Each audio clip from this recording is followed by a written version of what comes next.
Cihazınızın tamire mi ihtiyacı var? Ücretsiz teşhis sunuyoruz.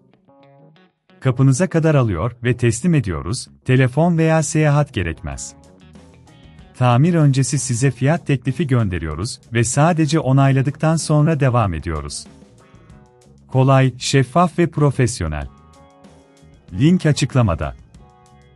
Konga 4090 modelinin bakımına başlamadan önce gerekli aletleri hazırlamamız gerekiyor.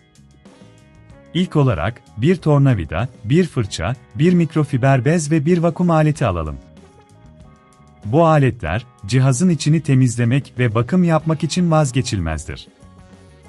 İlk adım olarak, Konga 4090'ınızın dış yüzeyini temizleyelim. Burada, mikrofiber bezimizi kullanacağız. Bez ile cihazın yüzeyini silerken, toz ve kirin birikmesini önlemiş olacağız. Eğer bunun çok zor olduğunu düşünüyorsanız, evden alın ve teslimat hizmeti sunduğumuzu unutmayın. Bu hizmette, cihazınızı evinizden alıp, bakımını yaparak size geri getiriyoruz. Şimdi iç temizliğe geçelim. Cihazın alt kısmını açmak için tornavida ile vidaları sökerek dikkatli bir şekilde açıyoruz. İç kısımda biriken toz ve kirleri temizlemek için fırçamızı kullanacağız. Bu işlem, cihazın performansını artırmak için oldukça önemlidir. Tornavida ile vidaları çıkarırken, hangi vidayı nereye koyduğunuzu unutmamak için bir düzen oluşturmak iyi bir fikir olabilir. Cihazın iç kısmında ayrıca filtreyi kontrol etmeliyiz. Filtre kirli ise, cihazın emiş gücü düşecektir. Filtreyi çıkarıp, fırça ile nazikçe temizleyebiliriz. Eğer filtreyi değiştirmek gerekiyorsa, orijinal yedek parçaları tercih etmenizi öneririz. Şimdi, cihazın motor kısmına bakalım.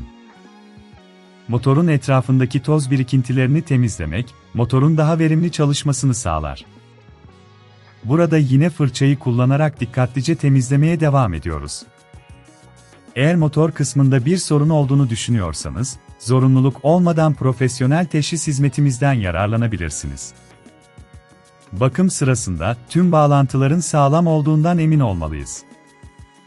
Cihazı tekrar birleştirmeden önce her bir parçasının düzgün çalıştığını kontrol edin.